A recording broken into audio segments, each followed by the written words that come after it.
Muy bien, chicos, vamos a empezar el tema del día de hoy. Hoy vamos a dejar un poco atrás la parte expansionista, vamos a dejar un poco atrás la política, vamos a dejar un poco atrás la economía, para entrarnos un poco más adentro de lo que es la sociedad del siglo XIX. Cómo esta estaba constituida después de la primera revolución industrial, cómo esta se pudo haber constituido. ¿Ok? Ahora, vamos a conocer un poco de esto. Recordemos, a ver, yo quiero que ustedes aquí participen también porque esto es muy importante. Vamos a recordar un poco el tema de la clase, de la primera clase que llevamos en el año. Edad Media. ¿Ya? Pero expliqué un poco de la Edad Media. ¿Por qué a la Edad Media se le decía la Edad Oscura? ¿Alguien? Porque no hubo ningún innovación tecnológica.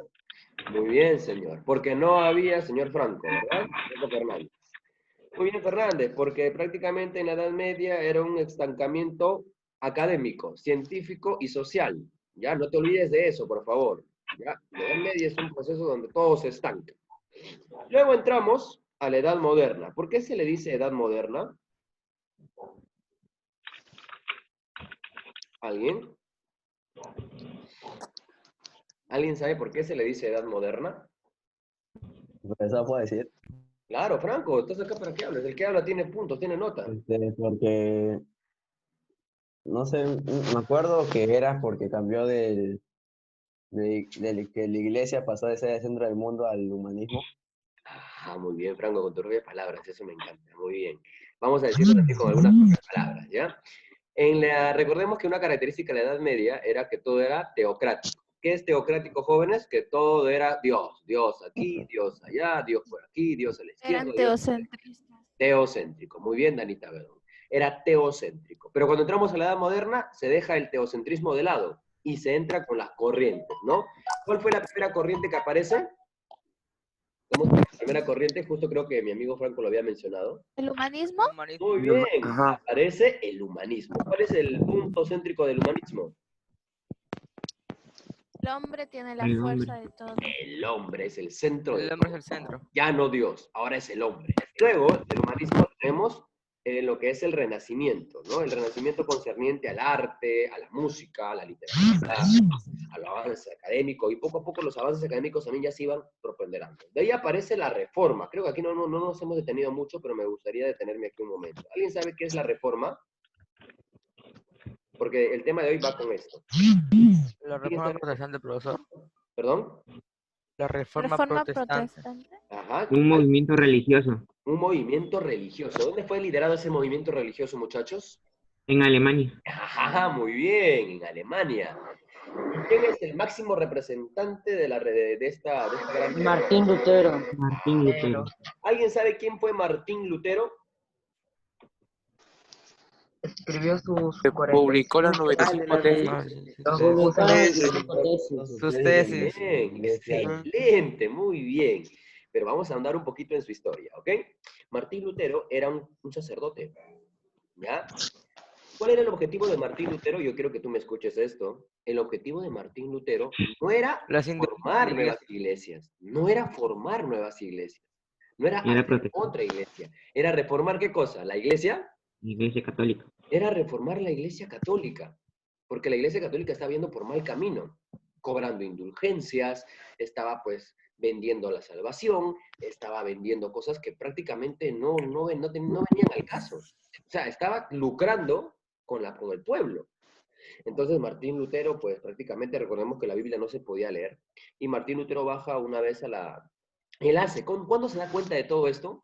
Cuando él viaja y hace una peregrinación a Roma. Él viaja a Roma, ya en una peregrinación, caminando hacia Roma, y él esperaba encontrar en el Vaticano, pues, santidad, paz, tranquilidad, o sea, todo lo que, la utopía que en su mente había, él esperaba encontrarlo en el Vaticano. Pero cuando él llega, encuentra, pues, que los sacerdotes Las no indulgencias, vivían profesor. en la religiosidad que ellos profesaban, hacían chistes de mal gusto, en algunos casos, pues, se sobrepasaban con las monjas, en algunos casos, pues, no se vivía ese espíritu de religiosidad. Todo lo contrario. Y Martín Lutero se queda asombrado. Y en un momento determinado baja a la biblioteca del Vaticano y encuentra una Biblia encadenada. Ya encuentra una Biblia encadenada. Entonces, a ellos se les prohibía leer la Biblia. Se les estaba prohibido. Solamente el alto clero podía leer la Biblia. Entonces Martín Lutero agarra la Biblia y justo abre el libro de Hebreos, capítulo 11, versículo 6, donde dice, el justo por la fe vivirá. Y Martín Lutero dice, yo no necesito hacer toda esta tontería que la iglesia me manda a hacer para ser salvo. Yo solamente necesito fe. Y ahí empieza el cambio de mentalidad de Martín Lutero en la iglesia católica. Dice, no, ¿saben qué? Todo lo que ustedes están diciendo está mal. Esto. Ahí es donde ustedes me dicen. Eso del luteranismo, que la creencia que era que la fuerza más grande que el hombre puede tener es la fe. Claro, exacto, Dana. La fe es el punto más relevante y más importante. Y ahora, gracias a lo que Martín Lutero estaba inventando, se puede decir que la historia lo va a conocer el hombre como más utilizó el invento de Johannes Gutenberg. ¿Alguien me puede decir qué inventó Johannes Gutenberg? Anótalo, anótalo. El primer hombre que hizo la imprenta. Martín Lutero no pudo divulgar mejor sus documentos si no había imprenta. Y Johannes Gutenberg inventa la imprenta. ¿Ya? Y cuando Johannes Gutenberg inventa la imprenta, para Martín Lutero se le es más fácil poder repartir todos sus panfletos de ideología. Y pues prácticamente cuando el papado veía todo lo que Martín Lutero se le venía a la cara, se le caía la cara de vergüenza. Pero más que caerse en la cara de vergüenza, le daba más cólera. Entonces empezó una persecución atroz contra Martín Lutero. El papado nunca se arrepintió. Martín Lutero clavó las 95 tesis en la iglesia de Wittenberg. ¿Ya? Y es ahí donde pues prácticamente se le denunciaba al Papa como el hijo del diablo. Creo que quemaron la mayoría. Y sí, ahí empieza, y bueno, le queman más todo. Prácticamente lo que hace Martín Lutero es divulgar sus ideologías. Prácticamente el papado tenía sus secuaces al lado, pues, que quemaban todos los panfletos, pero Martín Lutero también hay que ponerle un punto a favor, que él es el primer traductor de la Biblia. ¿Okay? Martín Lutero es el primer hombre que traduce la Biblia del hebreo al griego al alemán. Es el primer hombre que hace una traducción de las Sagradas Escrituras, y pues prácticamente con eso ya empieza el movimiento de la Reforma Luterana o el protestantismo, lo que ustedes han dicho. Ahí es donde nacen las iglesias protestantes. Hoy todas las iglesias que conocemos en el mundo, pues sean metodistas, sean testigos de Jehová, mormones, movimiento misionero mundial, adventistas y todas las religiones que conocemos, es gracias al movimiento que Martín Lutero hizo en su momento. ¿Okay? Entonces, lo que Martín Lutero buscaba era otra cosa, pero pues salió haciendo otra, pero al final, pues él cumplió con su objetivo. ¿Okay? Eso es lo que vamos a ver hoy en la clase también. Profesor, ¿Te escucho? ¿y el anglicanismo? El anglicanismo. El anglicanismo se va a aplicar a lo que es Juan Hus en Inglaterra. ¿Ok? Un ratito, ¿dónde está mi cara? Que no se me ha apagado. El anglicanismo, pues así como Martín Lutero empezó su reforma en Alemania, en Inglaterra también Juan Hus va a empezar su rebelión en contra de la iglesia. Bueno, a diferencia de Martín Lutero, pues prácticamente el anglicanismo va por la misma ideología. La diferencia es en cuanto en ciertos puntos doctrinarios. Pues si me tomara el tiempo de hablar de eso, nos tomaríamos mucho tiempo. Ya luego les voy a explicar en el aspecto doctrinal, porque también vamos a hablar de eso. ¿Okay? Juan Hus sí muere calcinado. Ya Juan Hus sí muere calcinado, lo mandan a la hoguera y él sí muere. En cambio Martín Lutero, no, a Martín Lutero sí muere de viejo, resguardado por un rey francés que cuidó de él hasta su vejez, hasta que él muera. ¿No? Y pues a Martín Lutero se le va a recordar mucho en la historia por ser el hombre que se rebeló en contra de la iglesia y pues prácticamente se mantuvo firme, siendo él prácticamente parte del clérigo, ¿no? Bien. Él ganó, profe. Martín Lutero, sí, claro que Martín Lutero ganó. Prácticamente, pues, no como se esperaba, ¿no? Pues, Claro, porque muchas personas dejaron de creer en la iglesia católica. sí, sí, gracias a Pero esto. ¿cuántas religiones existirán? ¿Cuántos tipos de religión? En el mundo existen más de 2.300 creencias en el mundo. Cada una con sus creencias, cada uno con su objetivo. Ahora, aquí entramos... Bueno, yo creo en mí. Ahora, ¿cuál es el punto? Gracias, Dana, porque ahí vamos a entrar al punto filosófico de la clase. Entramos al punto de la filosofía de la clase. ¿En qué vamos a creer ahora? Humanismo. Acá somos humanistas. Algunos no creen en Dios, otros sí creen en Dios, otros son Ahora, para ser ateo, y tú sabes esto, ¿cuántos son ateos acá? A ver, levanten la mano. ¿Cuántos son ateos? ¿Ningún ateo? Yuri. A todos Yuri. creen en Dios. A todos. Profesor, ¿y qué es agnostic? No, profe, yo pienso que es mejor no nombrarse o no ponerse una etiqueta. Una etiqueta, ¿ok? Pero prácticamente en el mundo se consideran tres aspectos. Tenemos el gnosticismo, el ser agnóstico, lo que es el teísmo y lo que es el ateísmo. ¿Ok? Cada uno de ustedes formule su propia creencia. Pero para crear una creencia, pues prácticamente tienes que estudiar, tienes que leer, tienes que analizar. Tú no simplemente decir, ¿sabes qué? Yo soy esto, yo soy el otro, cuando ni siquiera sabes de qué se trata. Yo he estudiado la Biblia entre sus tres idiomas que tiene, el hebreo, el griego y el arameo. Y en ninguna de las iglesias que hoy existen encuentro una veracidad con lo que dice la Biblia. O sea, todos van por esto, por el dinero. Son pocas las iglesias que verdaderamente siguen el lineamiento de la Biblia, porque seguramente si vamos a creer en algo tenemos que tener un libro, y en este caso para los cristianos es la Biblia, y si no sigue lo que la Biblia dice, estamos mal. Y muchas religiones en el mundo no cumplen esos requisitos. Bien, dejemos de lado un poco el aspecto religioso y entremos un poco a la sociedad. Para este tiempo ya se habían inventado cosas novedosas, algo que para ese tiempo no había, ¿ok? Algo que para ese tiempo no había. Por ejemplo, tenemos la teoría cuántica en el año 1900, que fue creada, ¿ya? Se habló un poco de la genética y próximamente empezó a estudiarse un poco de esto, ¿ya? Fue algo novedoso para el año 1901. Se crea la aspirina como un medicamento en el año 1899. Los rayos X utilizados en la medicina fueron utilizados en el año 1895, ¿ya? La vacuna antirrábica también fue creada en el año 1885 y para el año 1882, perdón, se habló un poco de lo que era la tuberculosis y el cólera. Prácticamente enfermedades que para su tiempo eran muy relevantes, ¿ok? Y también aparece esto, ¿ya? También aparece una nueva ideología, porque aquí vamos a dejar de lado la ideología teocéntrica para entrar en un aspecto científico. Y aparece este hombre, Charles Darwin. ¿Alguien me puede decir qué libro planteó Charles Darwin?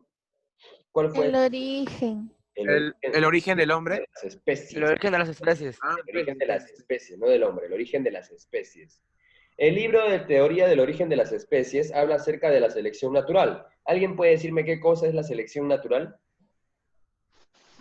Nombrar a los animales por su familia, eso. Es Por una su nombre coloquial. científico. Lo que dice la evolución. Ujú. Ok. Creo que es el más fuerte o algo así. Ajá, muy bien. Adaptación. El que tiene o sea, el que tiene mayor fundamento para sobrevivir a un medio ambiente, esa es su selección natural. Ya, los que tienen el mejor, o sea, los que se adecúan mejor al medio, Digo eso de que sobrevive. quien no come es comido. La ley, exactamente, el que no come es comido. La ley del más fuerte. Prácticamente se puede decir así, la ley del más fuerte. ¿Ya? Eso es la selección natural. Y Charles Darwin propone eso, y cuando empezó esta teoría, prácticamente le cambió el mundo la novedad de ver ahora nuevamente a nuestro planeta, inclusive al ser humano. Ya no solamente considerar que la Iglesia Católica decía que el hombre había sido creado por Dios, sino que habían otras formas de dar a conocer el origen del hombre. Entonces Charles Darwin va a dar un cambio muy radical en cuanto a lo que es las ciencias humanitarias y lo que es la biodiversidad en el mundo. Luego tenemos a Auguste Comte, filósofo, que habla acerca del positivismo. Cuando hablamos del positivismo, prácticamente estamos hablando de una sociedad estructurada. Para ese tiempo la sociedad, pues prácticamente no es que tenía una fuerza como hoy la tenemos.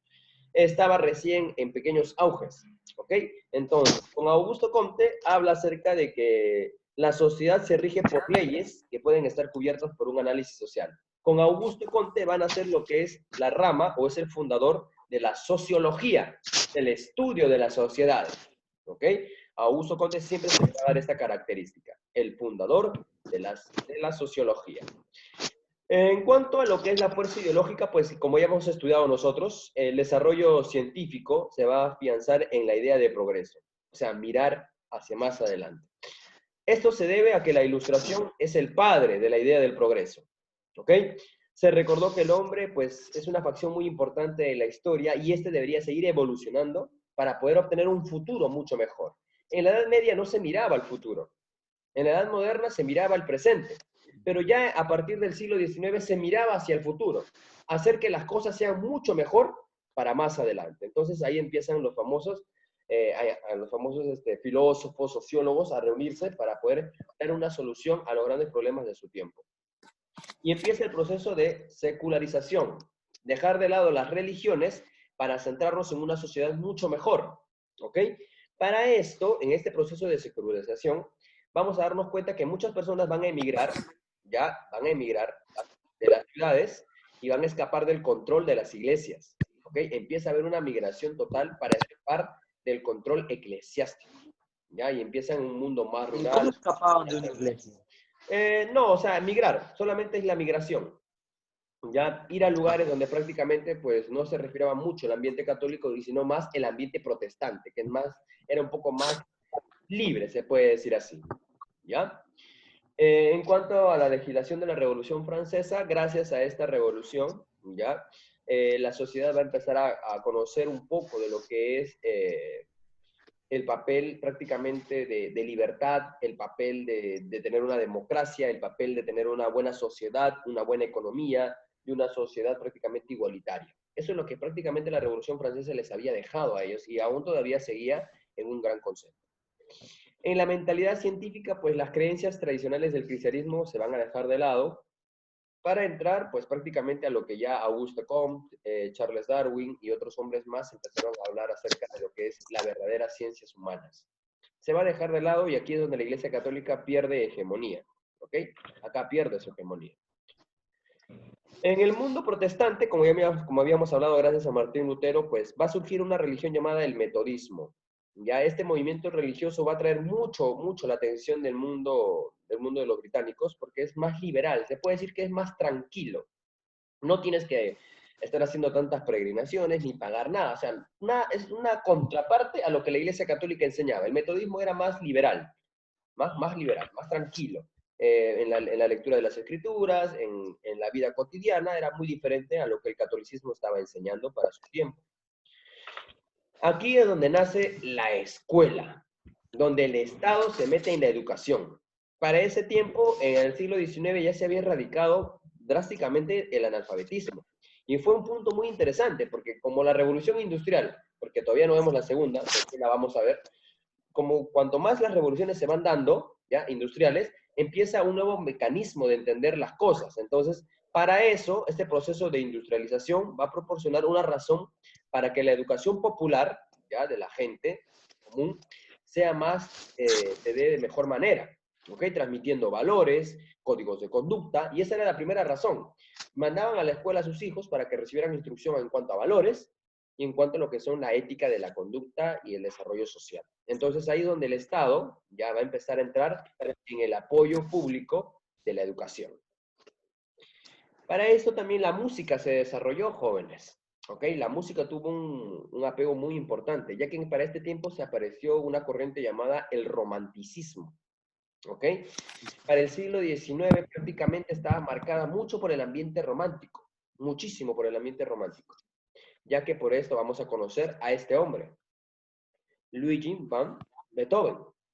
¿Ok? Compositor, director de una orquesta, prácticamente un virtuoso pianista musical alemán, y pues prácticamente todo lo que él ha compuesto ha estado relacionado con la época del inicio del romanticismo. No solamente tenemos a Beethoven como el gran compositor, también tenemos a Annie Beach, una gran compositora. Su música es muy escuchada y siquiera, bueno, no creo que ustedes estén escuchando este tipo de música todavía, pero hasta el día de hoy se sigue escuchando como una de las grandes compositoras pianistas estadounidenses. Muy buena compositora, en verdad. Tenemos también a Antonio Vivaldi, ¿ok? Él fue apoderado como el prete rosso, ya que este hombre cumplía una función sacerdotal inclusive, ¿ok? Él va a ser muy importante porque prácticamente va a darle una nueva sintonía, una nueva apología al violín, ¿ya? Y él va a hacer todas sus composiciones con este gran y hermoso instrumento. Tenemos pues también a Johann Friedrich Bach, prácticamente compositor alemán. Con él nace lo que es la escuela de los compositores musicales. Él es el fundador se puede decir, de las primeras escuelas de música en el siglo XIX. Prácticamente él va a dar una nueva sintonía a las composiciones, nueva métrica y nueva armonía, ya que prácticamente tú te vas a dar cuenta que la música romántica no tiene mucho ritmo, ya no es mucho ritmo. Ahora, para esto, todos estos personajes van a aparecer en la Bella Época, ¿ya? O la Bella Época. Prácticamente esto se va a dar casi al final de la guerra franco-prusiana y va a entrar casi cerca de la Primera Guerra Mundial. Nosotros no vamos a llegar a esto todavía porque recién nos va a tocar el otro año, pero la bella época se va a caracterizar prácticamente por la elegancia que se vivía en esos años. Ya la forma de vestir, la forma de comportarse, la forma de cómo vestía un hombre, cómo vestía una mujer en esos años, prácticamente la elegancia y la preponderancia de la música, la sociedad estaba cambiando, entonces encontramos un mundo diferente, un mundo completamente distinto, ¿ok? Donde Ahí fue cuando el físico se volvió superficial. se puede decir de esa forma, hija. Si quieres llamarlo así, creo que sí. Porque, Profesor, ¿eso acabó cuando empezó la Primera Guerra Mundial? en cuanto a lo que es la elegancia, aún se mantenía, pero os puedes decir lo que sí, ya que a partir de la Primera Guerra Mundial va a cambiar ciertos aspectos. Las fiestas eran comunes, ¿no? Las fiestas, pues, los bailes eran muy diferentes, ¿no? No es como el día de hoy, donde prácticamente las fiestas son muy distintas. Perreo. Sí, medio. Por llamarlo así. Incluso los bailes eran, ¿cómo se le dice? Ahorita Elegante, tengo profesor. un video, ahorita le voy a mostrar un video, ¿ya? Tipo de las princesas de Disney. Algo así, pero el contacto era mínimo. El contacto era mínimo, ¿ya? Era como el perreo. No era como eso. Y pues las familias comúnmente, pues, si nosotros somos muy visuales, si nos hemos dado cuenta, pues vemos cómo es que se vestía elegantemente. Constantemente las personas vestían de esa forma, elegante, ¿no? Siempre con elegancia, siempre Como el señor de Monopoly. con el aspecto siempre visual del aspecto externo de la persona, ¿no? Entonces, Esa pues, era la moda de ese tiempo, se podría decir. algo así, llámalo así, era la moda de aquel tiempo. Los varones siempre vestían con un terno, un saco. Era como que mejor te vestías o mejor lucías, mejor persona eres. Se puede decir, pero hasta se decía que la clase baja también vestía de esta forma, ¿ya? También vestía de esta forma. Entonces, era como una moda, pues, hijo, es como una moda que se impone Y yo con mi Profe, pijama todo el vestía muy día. elegante. y todos querían estar así, ¿no? Era muy elegante la situación en esos años, ¿no? Es donde ahí, Entonces, pues, profesor, donde tú Profe, vayas, dice que falta un siempre tienes minuto. que usar eso. sí. Vuelven a entrar con el mismo link para terminar, chicos, ¿les parece? Porque tengo unos videos para ver de esto, ¿ya? Para acoplar la clase. Si se termina, ustedes vuelven a ingresar. Ok, profe. ¿Ya? Entonces, más o menos vemos esto, ¿no? Como las mujeres, pues yo me imagino vestir todo el día así de esta forma, o estar vestido así todo el día de esta forma, ¿no? Incluso hasta los niños tenían esa noción de vestimenta. Ahora falta tela, profe. Ahora, si hacemos, mira, yo te voy a enseñar una forma de baile. No sé si lo has visto, me imagino que hay un video de cómo la música ha evolucionado. Incluso los bailes han evolucionado, ¿no? Entonces, en esta época, tanto la música como los bailes, como la forma de, inclusive, las señoritas eran más rechazadas, se le hacía un poco más de respeto, más de reverencia. Profe, ¿se imagina de acá a 50 años cuál era el baile típico? ¿Me muestran un video? ¿Te imaginas cuál va a ser el baile típico de tu generación? Porque es tu generación Ah. prácticamente. No, Perreo de profe, no. Ramos. O que tus nietos vean, abuelito. ¿cuál fue Es tu como, baile? en festidanza los niños tienen que perrear. O ponte a pensar cuál va a ser el baile